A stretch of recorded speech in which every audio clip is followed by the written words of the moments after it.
So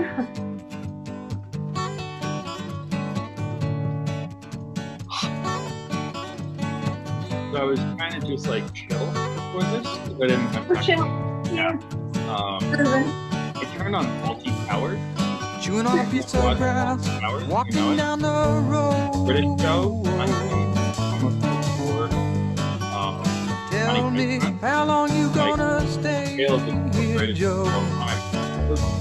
Some people say this town don't look good in snow. You don't care, I know. Ventura Highway in the sunshine, where the days are longer, the nights are stronger than moonshine. You're gonna go, I know.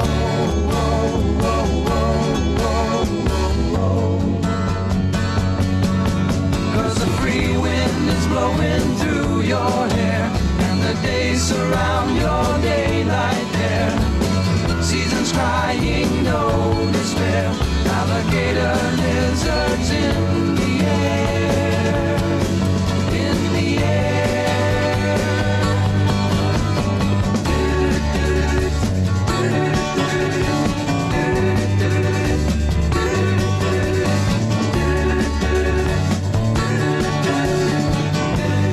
Wishing on a falling star, waiting for the early train. Sorry boy, but I've been hit by purple rain. Oh, come on, Joe, you can always change your name. Thanks a lot, son, just the same. Ventura Highway in the sunshine. Hello, and welcome to Creative Connections with New Light Theater. My name is Newton Buchanan. I'll be your host, and I am joined by my lovely friend, Lena Muchetti. She's also the artistic director of New Light Theater. Hello, Lena. Hello, Newton. How are you? I'm great. How are you? Doing all right. We are joined by, you good? You good, Lena? I'm good. I said great, and then I was like, is anyone really great anymore? I was going to come back. To like, great is the word, or I think it's a reflexive answer. Yeah. We are joined by my good friend Alex Kaplan. Hey, Alex. Hi guys. Hi Newt. Hi Lena. Hi. So hello friends out there watching in Facebook Live land.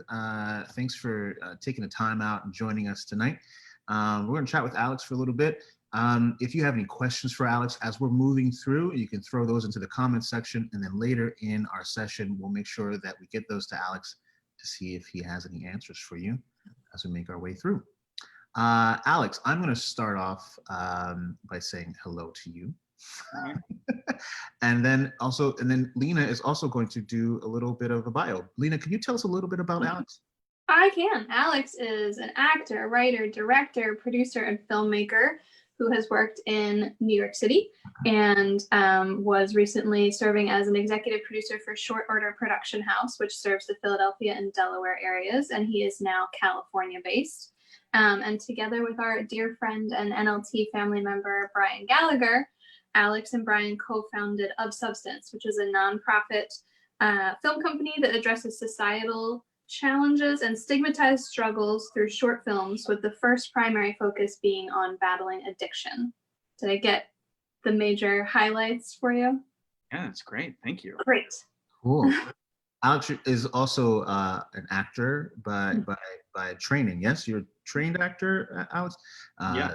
Theater and film and things, as well as a talented producer and very good friend. Hi, Alex. Welcome to Creative Connections. Hi, I'm nervous. This is weird. Yeah, I can tell you're a little nervous. I forgot to breathe for a little while. You can breathe. Okay. Deep in that actor training, breathing is in there somewhere. Right. Yeah, there we go. Alex, I'm going to ask you, I like to do this. I like to ask the hardest question up front. So then the rest is kind of like downhill from there. We can get through. So I'm going to ask you the hardest question now. How are you? Really? Cool. I like that. I'm very good. But I wasn't for a while. So only over the past couple of weeks have I realized that since COVID hit and quarantine hit, I have been living in this place of fear and doubt. No matter what happened, and I imagine that a lot of people identify with that right now. And it's funny, I moved to LA from Philadelphia 3 weeks before coronavirus hit. And so I've been waiting for 2 years to get to Los Angeles and start meeting everybody. My job is to meet everybody. And I got locked into the cell that is my apartment. I'm happy to have a home, but we're all just locked in. And so I became reactive. And I think it's funny how you guys were talking earlier, that response of "I'm doing great" is so reflexive right now. But I think that everything we've been doing is incredibly very reactive, and I made a habit of being reactive. And even though I was showing on the outside that I was trying to be optimistic, and I was just like, everything's going to be good and we're going to come out of it transformed, and I do believe that. It was only a couple of weeks ago, actually, once the protests started happening, that I personally hit an emotional floor and realized that and recognized that at my core, I am feeling fear and doubt. And so, luckily, right before I moved here, I'd done a lot of work over the past year to get to a place of feeling general happiness and feeling positive. And I got to a place that I'd never been before. I was so happy. I was telling everybody, I was just so happy about it. And I wanted other people to know about the things I was doing because of how good I felt. And I was meditating, and I was practicing gratitude, and I was doing all these things I'd never really done before. And it got me to this point of feeling fear-free, worry-free. And I am a worrier. And that was magical. And I was excited to get to LA, and I didn't even realize that it had all gone away. And so 4 weeks ago, when I recognized it and had all gone away, luckily I pulled from the things that I had done in the recent past to get to that point. And I re-implemented and I reinstated my meditation practice. That I suck at meditation. I've always hated it. I don't like passive meditation. I am a psycho who has 27 voices going off in his head at any given time. So I always just felt like a failure just trying to quiet my mind. But I found something that's active meditation, and it's a guided 15-minute thing, so it doesn't take a chunk out of your day. And so I re-implemented that because that worked for me. And I re-implemented a gratitude journal that I was using. And I started practicing these things that were actual active practices that resets my world, my mindset, my psychosis, my physiology, my behavior, everything. And so over the past 4 weeks, I've been building back to this place of stable happiness. And we're still here in this world. Right? We're in this transformative world, and it is scary, and uncertainty has never been in our lives so palpable. And that's true, but I think that there are things we can do for self-care. Mm-hmm. And I luckily have just hit those things again. I'm tired right now because I woke up at 4:45 this morning to watch the sunrise and meditate with the sunrise for the 8th day in a row. How many days? I'm on day 4. I met a new friend, and she was like, "I'm gonna do 30 sunrises in 30 days," and I was like, "Fucking hey, so am I."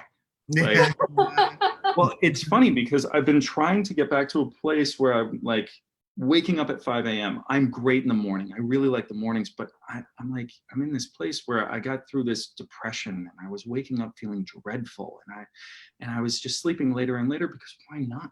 Right. Yeah. And I couldn't find a reason to get up in the morning to get my morning going when I know I'm the best. And it was just this vicious cycle. And so so she gave me this like this mast to hold on to, which is watch the sunrise. And that's kind of all I needed. And so that's working for me. And now I'm building off of that. And it's good. So believe it or not, because of a lot of work and a lot of transformation and a lot of turmoil that we're all going through, I'm doing pretty good. But I think that's what we've all been going through. I'm sorry. I think like, you know, this time has been so crazy where we're just, COVID has been a COVID quarantine, Black Lives Matter, the protests have all been this series of foils that have slowed down our lives while putting us in this pressure cooker to shift and to change, right? And to experience a self-analysis in a way we've never experienced it before. And so as each day goes on, due to extenuating circumstances, we're forced to peel back another layer of the onion. Mm-hmm. Mm-hmm. And I think this has been a remarkable time and a remarkable opportunity for all of us to really understand who we are and who we want to be, both as individuals and as a society. And it's, you know, I'm just doing my best. Yes. Like I think right. I'm gonna say, like, I think we all are trying to do our best in the middle of these circumstances and in the middle of this time period that we're in, to try to sort through those voices in our heads that you were talking about, to sort through the anxieties of what's next, what's going to happen. No one really knows. We think we know, and then it's just changed. You know, watching certain trends go up and then come back down and then slip back up again into something else, in a way. You know, seeing the civil unrest that's happening in the world and really allowing that to like permeate you and your life and your world view and your perspective. I think we're all taking those, hopefully taking this as a time of, like you were saying, of reflection, and then transformation into action. And I like to also just, you know, make sure that I state and give space for those who don't have the opportunity to slow down, those who don't have the opportunity to reflect on what's going on right now because they are so entrenched in what it is, and or what it is right now is having such a profound effect on their life that they can't slow down. So I just want to make sure that we give room for those people as well, because I think that their voices and their perspective can sometimes get lost. I really appreciate this perspective that you have, which it sounds like you're like at the top of this mountain that you found over here, and you're like, this is the air feels really good here, everybody, and it looks really good over here, kind of thing. Tell me a little bit about how you got from school and your youth and things like that up to whatever you're comfortable with, up to where you are now. Your perspective, how's that changed, and how does that then reflect into what some of the things that you do now? How does that translate into the things that you do now in terms of action and your thought process? You gotta be kidding me. You don't prompt me with something like that. As fast as possible. Because... I mean, so you know, Alex, this is very informal, and you can take whatever liberty or non-liberty that you would like.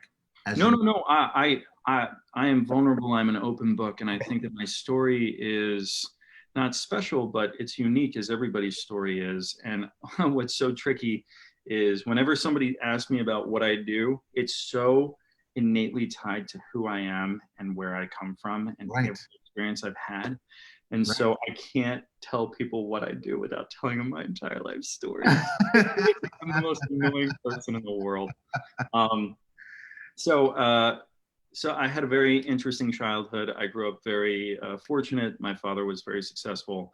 I went to the University of Miami, Florida, and I got a Bachelor of Fine Arts in acting in a conservatory program. My attorney, entrepreneur father liked to tell everybody his oldest son was going on vacation to get a degree in make believe. So I did that. And after graduating college, I never had a worry in the world. I grew up that way. I grew up very well secured, and I graduated in 2008.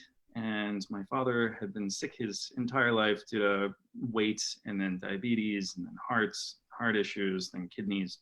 And he, after a kidney transplant, he survived it miraculously and got a staph infection in the hospital and died, which is so sad. And I was 23 and I had just graduated, and I give my father's eulogy, and the very next day, a friend of the family's, I'm Jewish, takes us, our family, into my parents' bedroom at Shiva and lets us know that we're $10+ million in debt. So we had to, in one fell swoop, my mom refused to declare bankruptcy, and she was determined, a 20-year retired school teacher, to figure everything out and pay back every red cent, which took 5 years. It was also, my father was very big in real estate. Everything would have been fine, only it was 2009 and the bubble burst. So all of the value that we did have was for shit. So it's it just happened. This is my very, like, this is my trauma, right? And I'm very aware that it is a very privileged life, but as relatively, we all have our trauma. This is the thing that broke me. This was my emotional collapse. And so I started to drink a lot in New York. I was bartending in New York, not auditioning. I'd auditioned, but I really wasn't. Drinking like a fish, and I found drugs, specifically cocaine. And over the next 3 years, I lost myself completely. And I developed a habit, and I really just wanted to numb. I didn't want to feel anything. So I used as much as I could to not. I got to a point where I was doing two times the fatal dose of cocaine, 5 days, each day, 5 days straight with no sleep, would crash for the weekend and do it again for about 8 months. I was at that point. And I realized that I woke up one day and I was just like, I'm over the morning, but now I have this habit and I'm stuck. And I didn't know what to do. And so luckily I got fired from my bar job.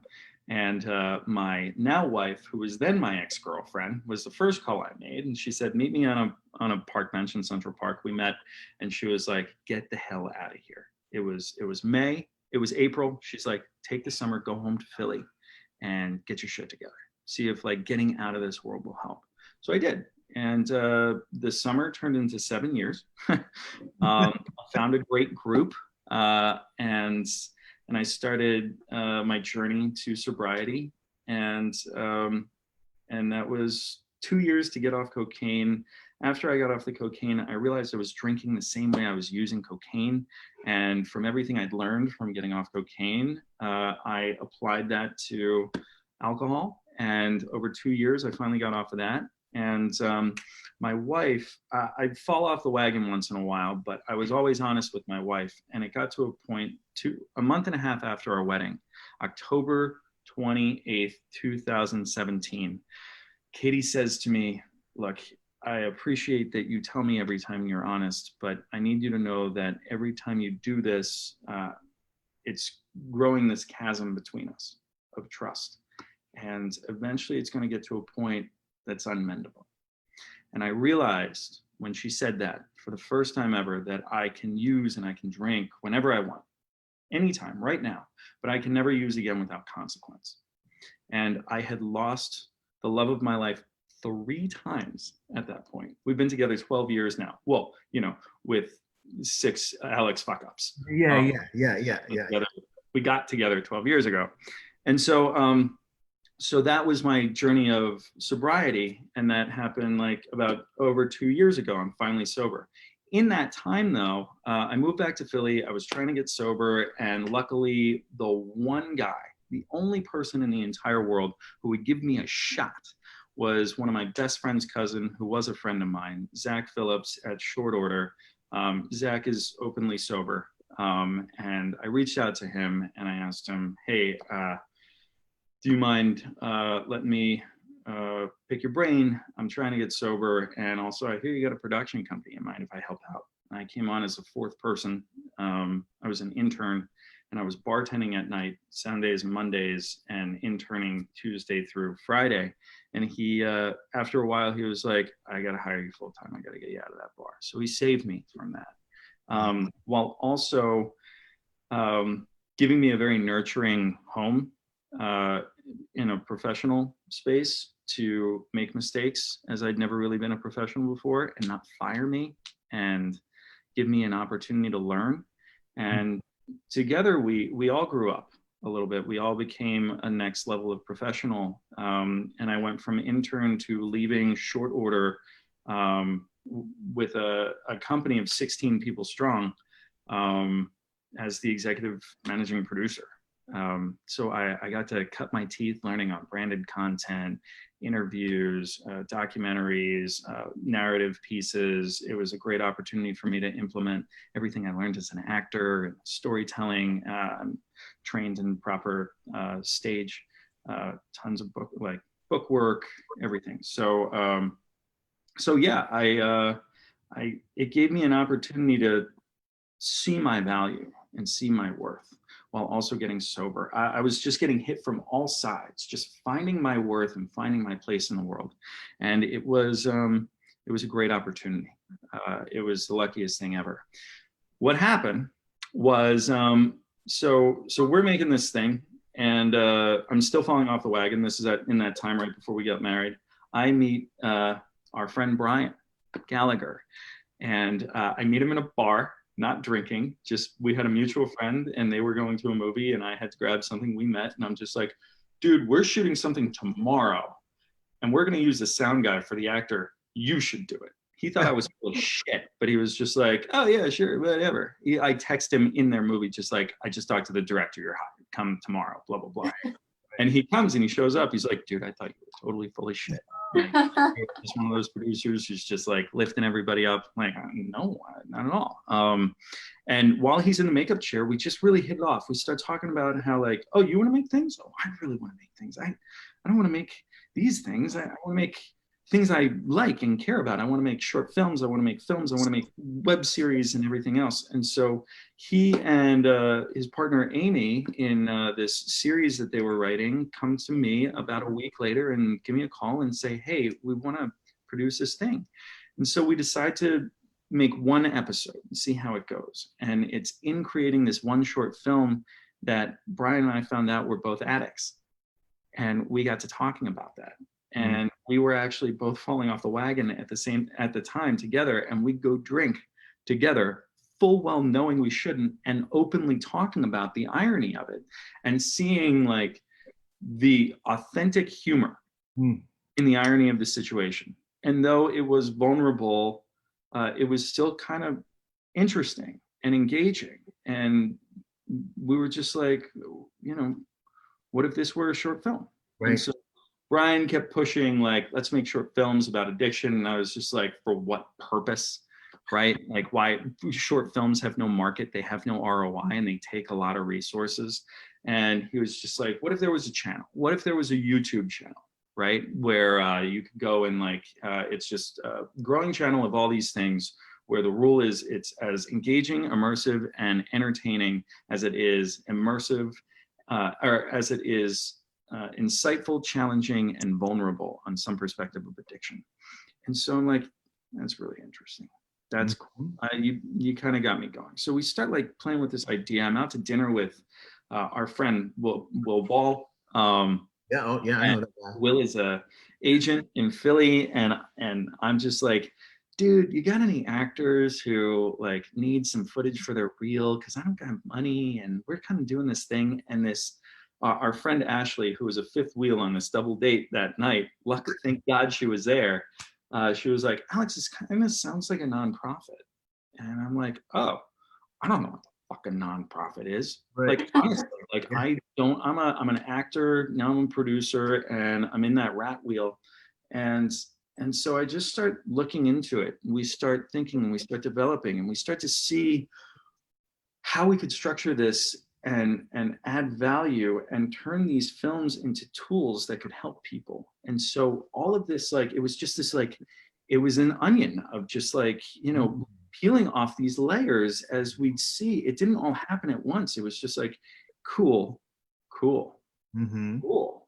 Oh, and then one day we just realized like there's just like an opportunity here to create something different. And when I say something different, we're not just changing the way that we make and utilize the magic of narrative cinema as a direct tool to heal. We're not just doing that. Yeah. We're also trying to create this socially innovative and socially entrepreneurial organization that inspires people to come together to create something in a different way. An incredibly sustainable nonprofit where all of the profits of this highly valuable product go right back into the company, where there's no equity. This is such an opportunity to allow something wonderful to grow. Like, I don't think I've ever heard of anything else growing. And so I don't think so either. And I think that what pops out to me also is that I remember kind of you and Brian talking about putting this together. And one of the things that really hit me was something that you asked me. Is like, anyone that you ask, anyone that you know, has some connection to addiction in some way. And I thought it was pretty profound to even think about. And then how normalized it is to not talk about it, or to allow it to kind of be a character trait of someone. Oh, that's just how Tommy is. That's just how Denise is. They're just, they're having fun, and everyone's just kind of like, this is how it is, and they're trying to allow, in their kind of like blanket of love and acceptance, they're also enabling it at the same time. Yeah. And I think that part of, what I think is really awesome about the Of Substance is that through these films, there can be some connection to normalizing talking about it, to normalize the fact that it is here, that it does exist, and that there are people who, like yourself and like other people that are out there, who wouldn't be able to get through this without other people seeing the good in them, seeing the value in them, and then helping them and being honest and being real with love and compassion and empathy, but also kind of like, like Katie told you, you got to go to Philly. You got to get the hell out of here. You got to go to Philly and you got to get your shit together. You just have to.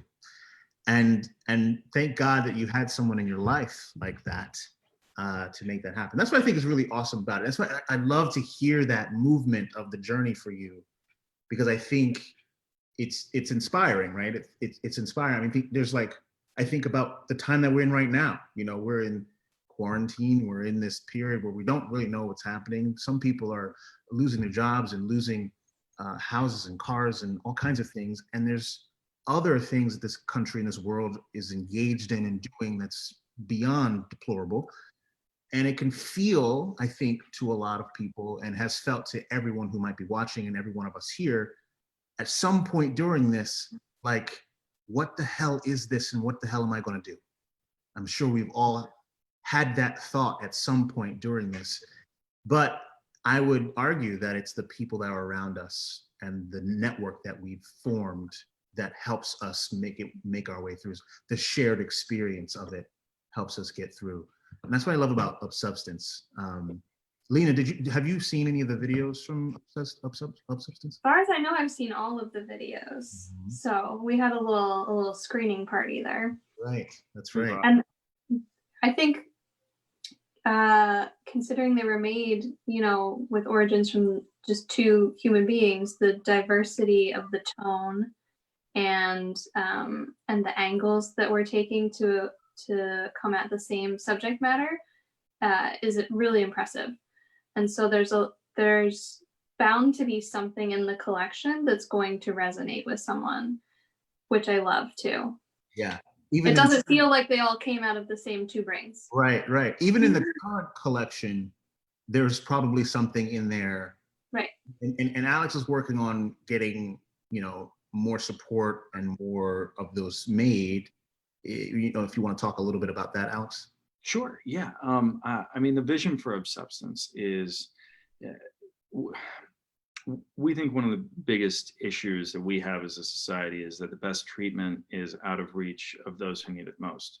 So a big part of us building this nonprofit is being able to create a place where people can get what they need when they need it. So our big vision, there are other things we'd like to do, but our big vision, where we'd like to end up, is a free Netflix that anybody can go to anytime that they can't make it to a meeting, that they need to communicate something to their family that they're having trouble saying, that all of this crap, where I can go, let's say I can't make it to a meeting, I'm at work, I'm having urges or cravings, I excuse myself, I go to Substance and I watch this 3-minute Judd Apatow comedy and I'm just like, oh my God, that was great. Oh wait, that's why I do it. I'm good. Okay, back to work. But not before sending it to my mom and being like, Mom, watch this. She's just like, oh my God, that was great. Is that really what it's like for you? Yeah. Yes. There's this magic that these films offer, that we've just stumbled upon this tool that allows people to walk in the shoes of another human being momentarily and get a taste of their emotional journey. Our films don't necessarily, they focus on addiction, but our focus is not addiction. Narrative cinema allows you to connect with the emotional journeys of strangers in their worlds. And so like really we focus on shame and isolation and the power of connection to heal and overcome. Yeah. And so, so it doesn't really matter the perspective we have. It's really just like, very interestingly, we've done some pieces, or we've done some screenings for inpatient populations at some treatment centers. All right, that's right. Yeah. One of the coolest feedbacks we've gotten is that, like, you know, a white 26-year-old male with a heroin problem actually doesn't respond to the one about the white 26-year-old. He already knows that world, and his intellect goes on hyperdrive, and he's just like, I already know this shit. He connects with the one about the 65-year-old black man. Right. It's just removed enough that allows him to drop his guard so that he can connect with another human being through that universal experience of shame. Yeah. And so that's the magic of all these. And the thing is, like, we love to make this. The idea is to make more and more films. We want to raise enough money and regularly so that we're making dozens of films a year, right? And we're just adding to this perpetually growing collection of these short films and stories and perspectives from very true and vulnerable places, from thrillers to sci-fis to romantic comedies to musicals, where anybody can go and watch something that will click for them. Because just like everything in life, you can hear the same thing 6 different ways from 6 different people at 6 different times, but it's not until that 7th person says the way you needed to hear it at the right time that it finally clicks. And so that's what these films are. Like, not everything's going to click for everybody, and that's okay. It doesn't have to. Right. So, yeah. What was the question? That was it. Oh, is it?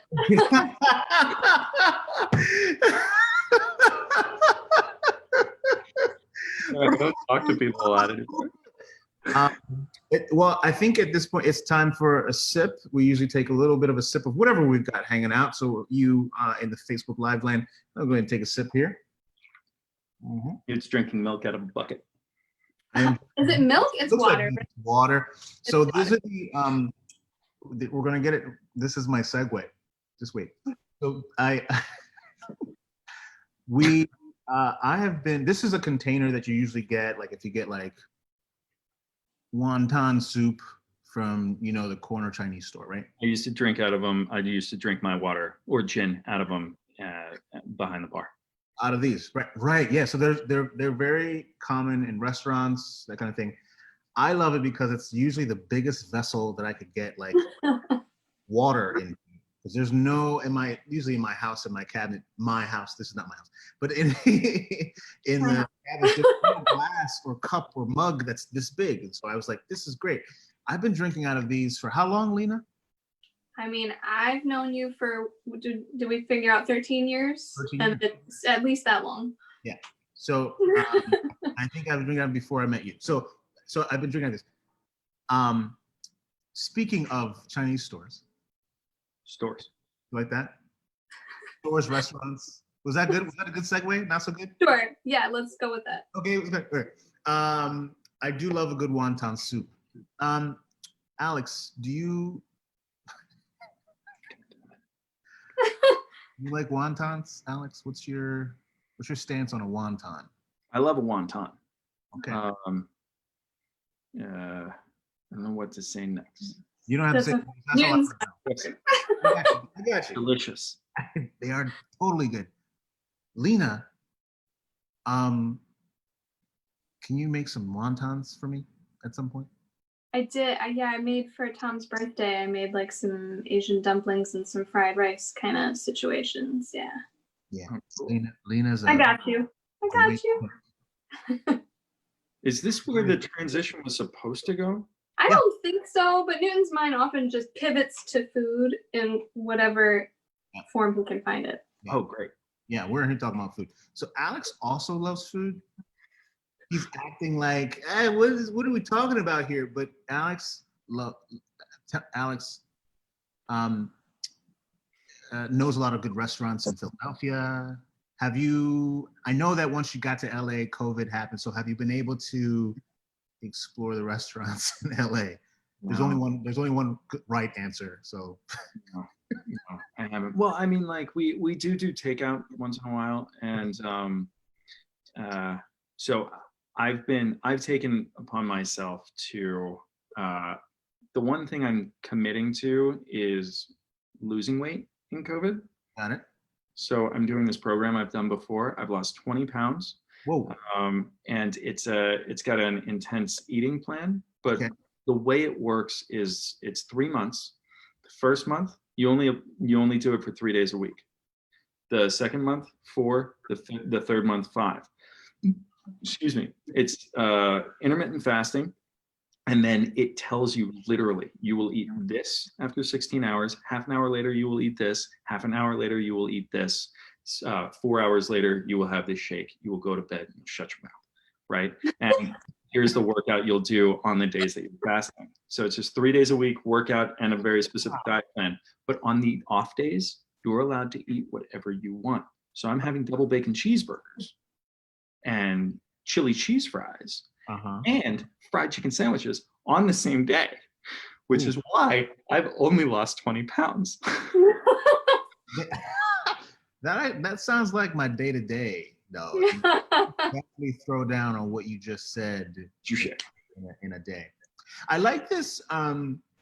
I like your perspective. I thought that's why I'm also like really excited about having you on, because I think that your perspective on the world and on yourself and how you move through the world is through this lens of like self-improvement and like always trying to reach a better plane. And also, you're just a really, really nice guy. Am I right, man? I agree with that. You're just really, really nice, Alex. And I appreciate that. You and I, so, full disclosure, Alex and I are also really good friends.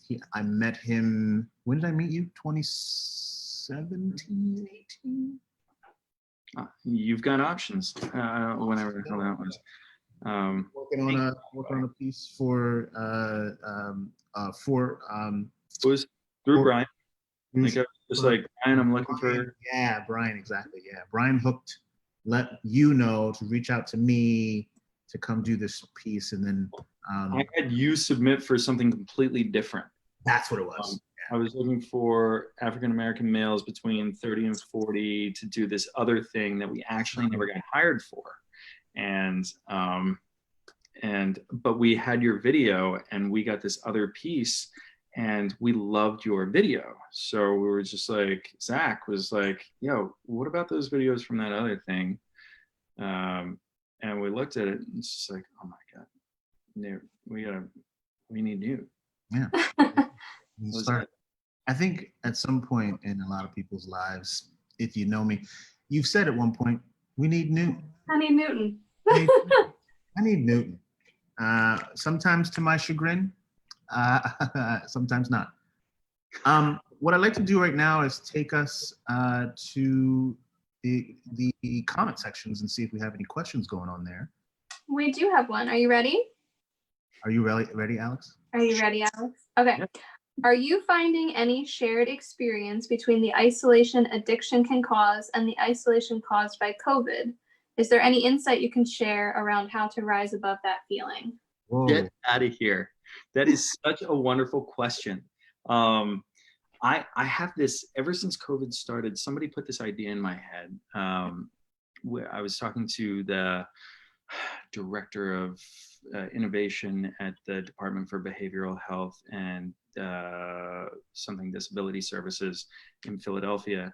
And we had a call and he was talking about the correlations he sees between COVID and addiction and how like people respond to COVID and quarantine. And I can't get it out of my head. And I started building on it myself. And I kind of want to write this op-ed piece and even go into starting our own podcast based on this idea of society in recovery. And so when you look at addiction, right, the very first step is admitting that there's a problem, accepting that there is an issue with behavior and that something needs to change, right? COVID hit and what happened? People wouldn't leave the beaches. People wouldn't go into quarantine. There's just like a reluctancy to give up your candy. And so that candy was taken away and they were thrown into a treatment center of their own homes against their will. But because they had not chosen to change that behavioral like experience deep down in the style of their life, here we are in phase 2, relapse, right? It's really interesting. What I've been uncovering for myself so much more, we've always talked about this, but so much more during this time, is this idea of the reason our films, the reason Of Substance has an opportunity to work and be successful is because our films don't focus on addiction. They focus on the human experience of struggle and isolation, right? That's what our films focus on. That's universally relatable. And so we're all going through this. Everybody struggles with something. I don't care if you're gay, if you're aging, if you're going through menopause, if you're bipolar, schizophrenic, if you're paraplegic. We all have something. If you're bulimic, I mean, it doesn't, everybody has something. If you are Black, if you're Asian, if you're Jewish, it like doesn't matter. We all have something over which we feel shame. Shame is the fear of disconnection, right? Brene Brown, I'm gonna say. And so what we do, we find we're stuck in this vicious cycle of shame begets isolation and isolation begets more shame. And so here we are in this cycle. And so when it comes to addiction recovery across all methodologies, we have no agenda. We don't push AA, 12 steps. We don't push rehab. We don't push. Of Substance doesn't. Of Substance. We don't push medication, but we're not against any of it. The only thing we know, you told me I was going to talk about what we know. The only thing we know across all these methodologies, the one consistency is a need for connection and being part of a community. And so that's what we do. In everything we do, we create opportunity for people to connect with others and become part of a community in the way we make our films and in the way that we share our films. People can connect with characters, they can connect with their fellow audience members, and they can share their stories with us. And we bring people together, misfits, to come to set, people who are addicts and non-addicts alike, who come together for a bigger purpose, to bring something to life, to be part of something that feeds back into the audience. I love this whole like machine idea that hopefully will exist one day. But the idea being that we all struggle and we all experience isolation. And so really life is a perpetual cycle of struggle and recovery. That's what we do. right? It's just like we're always growing, right? Life is not simply a circle of struggle and growth and struggle and growth. It's not. It's a spring that's always moving forward as we move through life, attaining skills and leveling up through pain, through struggle, through struggle. And so when I said earlier that I had changed and shifted my relationship to failure, not in an idea that I will never fail again, and not in an arrogant way, but in a sense that like struggle, if you give struggle meaning, it's no longer struggle, right? If you change your perspective on struggle so that you see it as an opportunity for growth, then struggle becomes your best friend. And so I think that it's very interesting that the 12 steps has been applied. I'm not somebody who got sober through the 12 steps, and I am not somebody who should speak to it because I don't know it very well, but I know the basics, and I know that 12 steps has been applied to a lot of recovery for different struggles.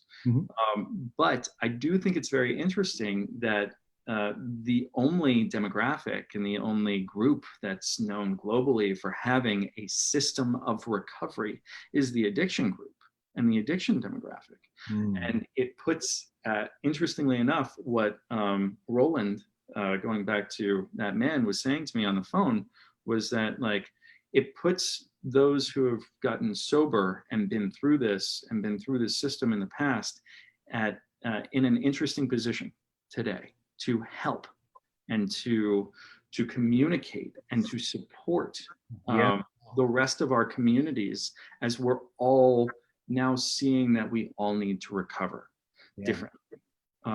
So you didn't see that answer coming, did you? But that idea of struggle that turns in that kind of turns into growth, but also combined with connectivity and network and people and community,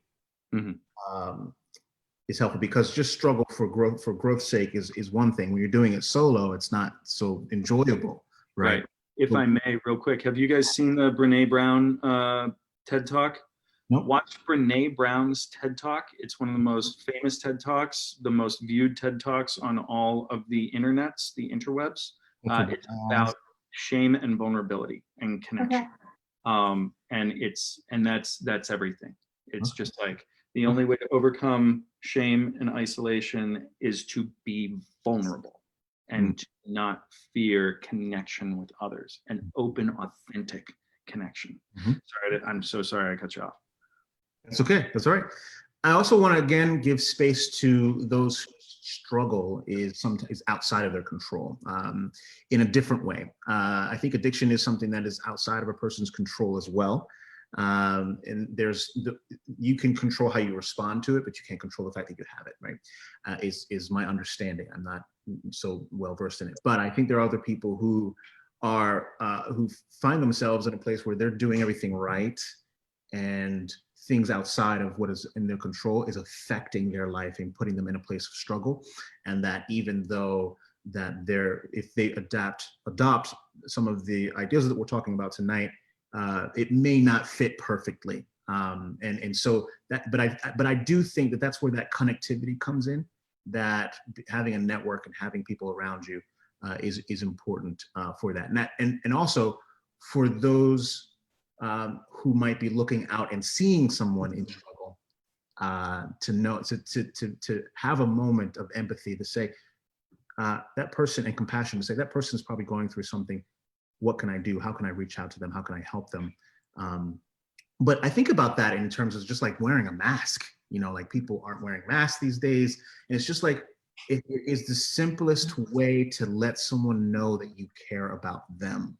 And it's a struggle for people, and I think it's because of our times that we're in. Things are very polarized and politicized, and so it makes these things that aren't normally debates or conversations, these things that are legitimized and turned into debates and political views and that kind of thing. I think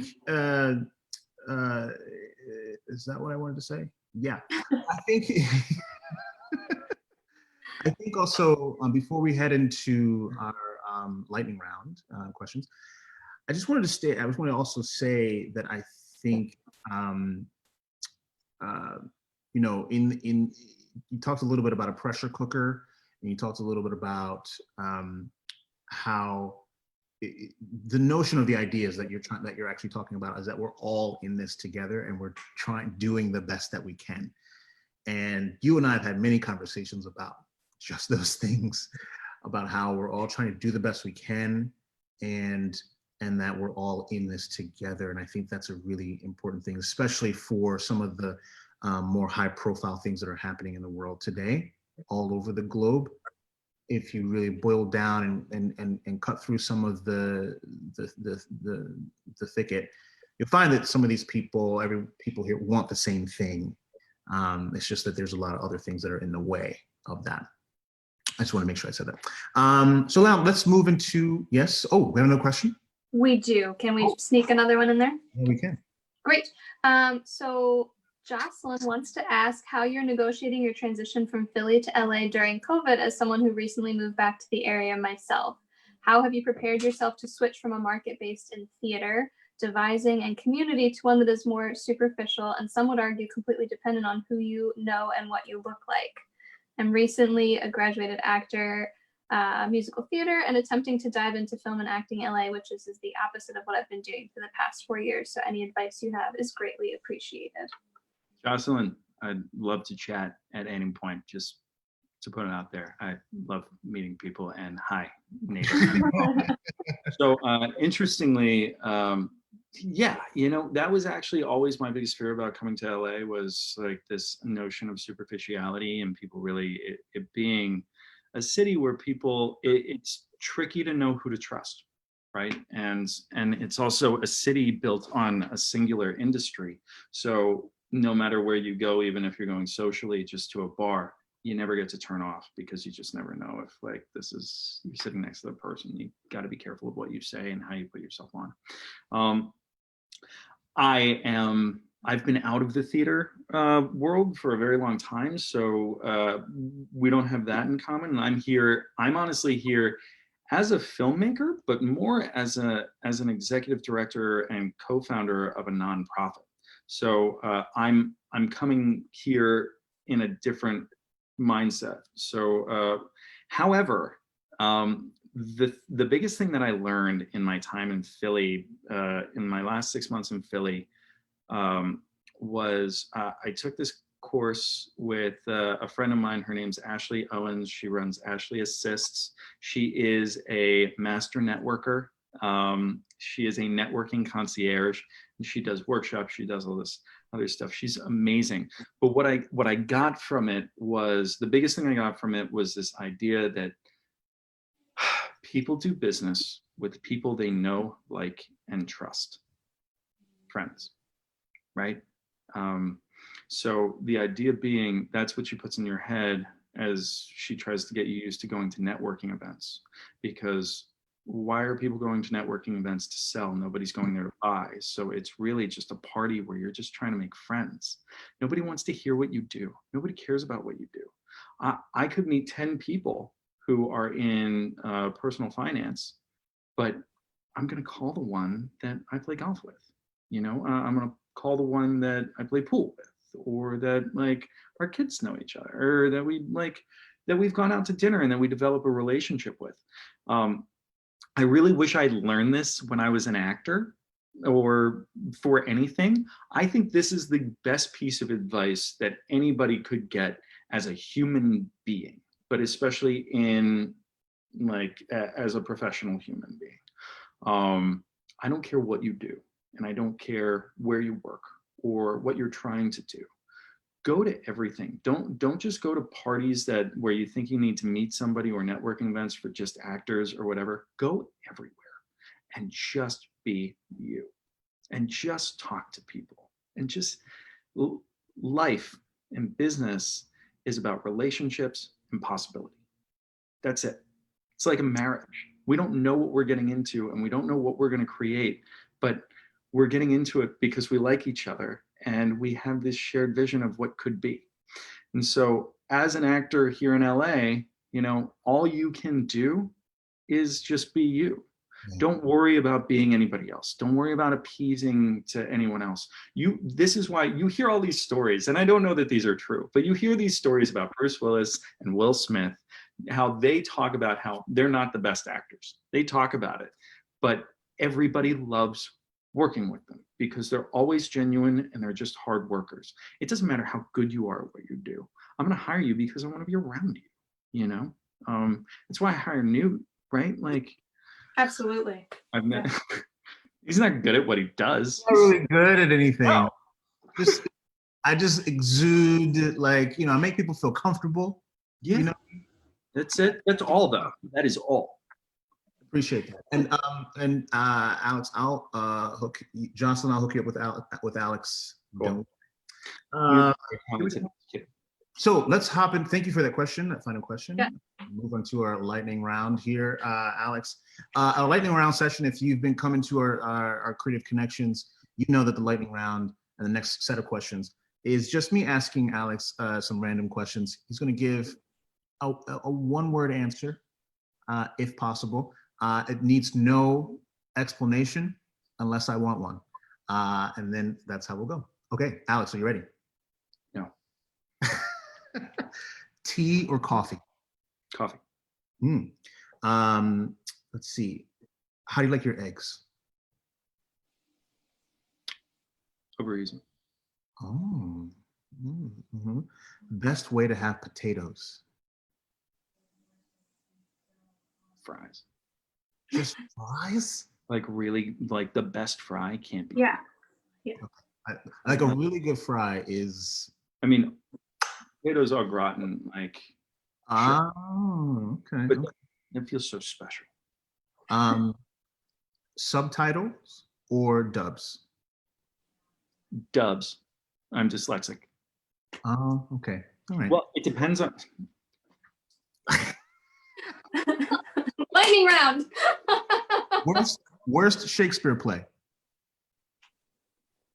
Iceman Cometh. I'm kidding. I'm totally kidding. Come on. I don't know. I can't even tell you like the one I don't like the most because Shakespeare is just not my. I've never seen it. Cup of tea. I got you. So it's not your cup of tea. You like coffee. There we go. Best movie of all time? I knew you were going to ask this. I don't have this answer. Come on, man. No, I don't have best movie of all time, but. Okay. To you. Yeah, no. One you'll watch anytime. Little Miss Sunshine. There you go. That's a nice. Let's see. Favorite holiday?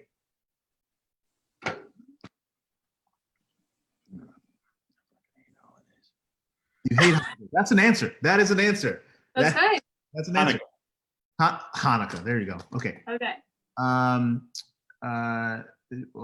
What is the name of your dog? Dexter. Look at that face. Look at that face. I love him.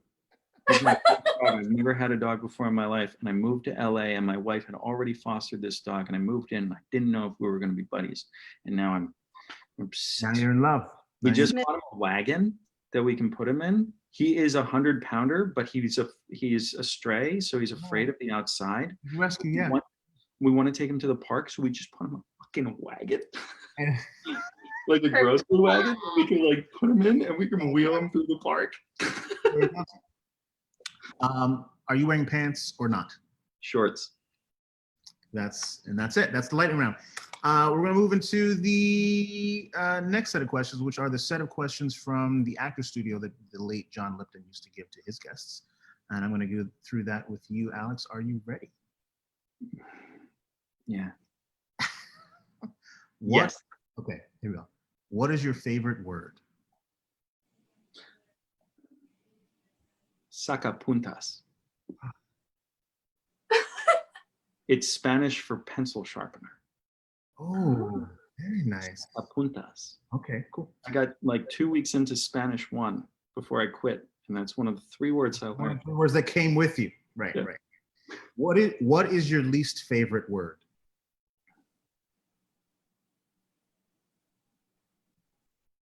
Can't. What turns you on? Passion. What turns you off? Assholes. Mm. But like people who are assholes. Got it. Yeah. I was gonna ask for clarification, but then I just decided to let it go. I had so many clips were coming. What sound or noise do you love?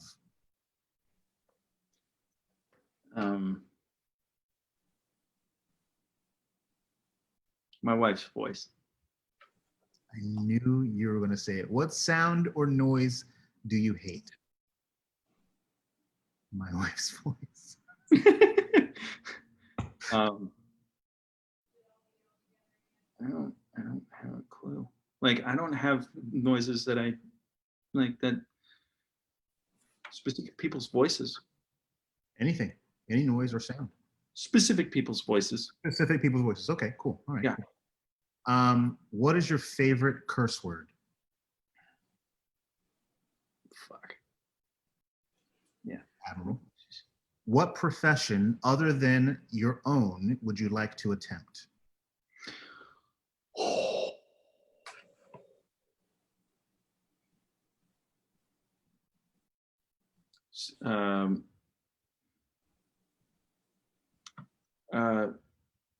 Captain of a ship. Oh. Or pilot. Pilot. Okay. Cool. It's interesting that those are. Mm-hmm. What profession would you not like to do? Oh God. Anything else? Like I don't really want to do anything else. Accountant. Oh, Accountant. lawyer. You wouldn't want to be. That was strong. Exactly. All right, great. If heaven exists, what would you like to hear God say when you arrive at the pearly gates? Way to go. Nice. Thanks, Alex. So now you have a moment to look into your camera and tell our audience here where they can find you, if there's any websites or things that you would like them to catch up on that your work or projects that you're working on. Here's your moment.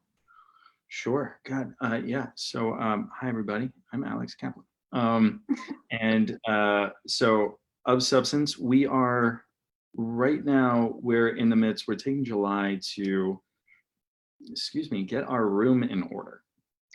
Getting our marketing materials, pitch deck, absolutely everything, redo our website, and with the goal of by August 1st, sending out our very first campaign email to friends and family to let people know who we are, what we do, and where we're going.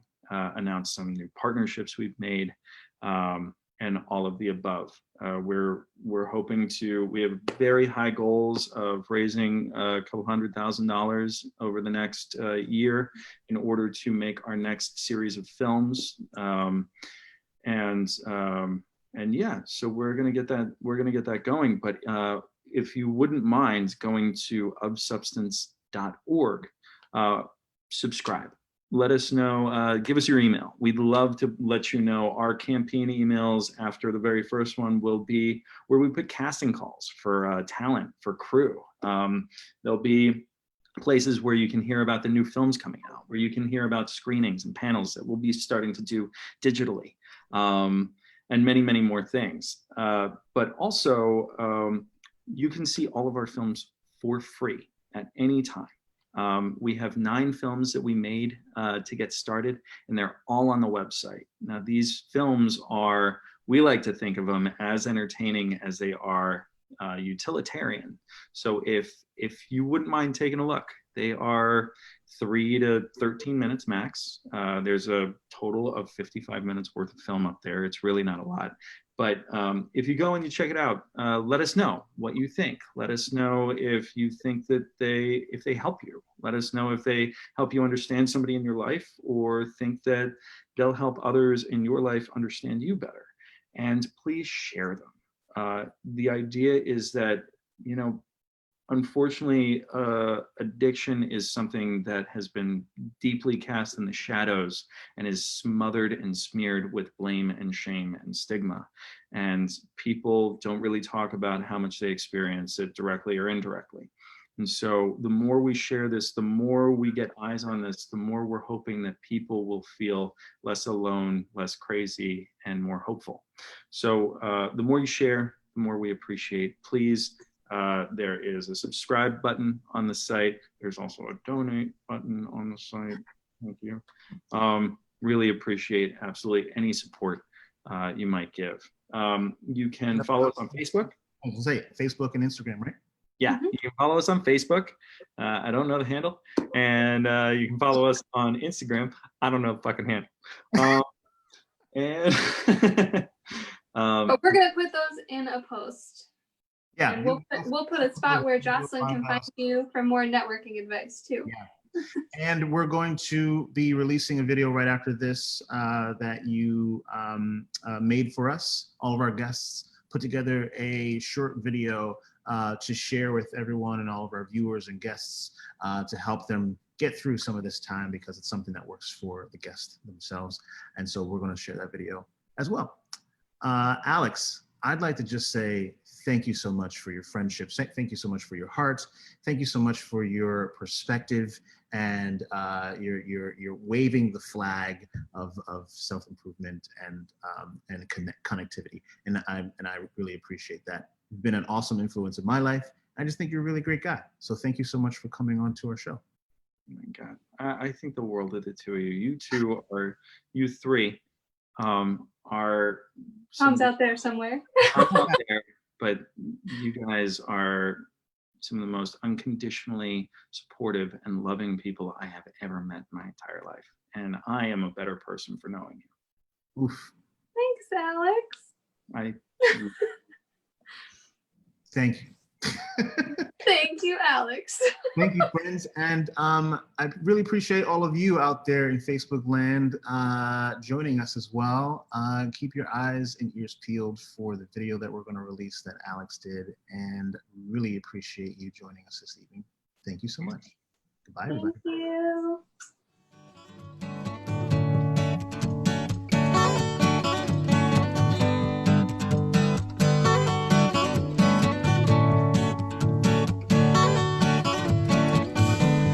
Chewing on a piece of grass, walking down the road. Tell me, how long you gonna stay here, Joe? Some people say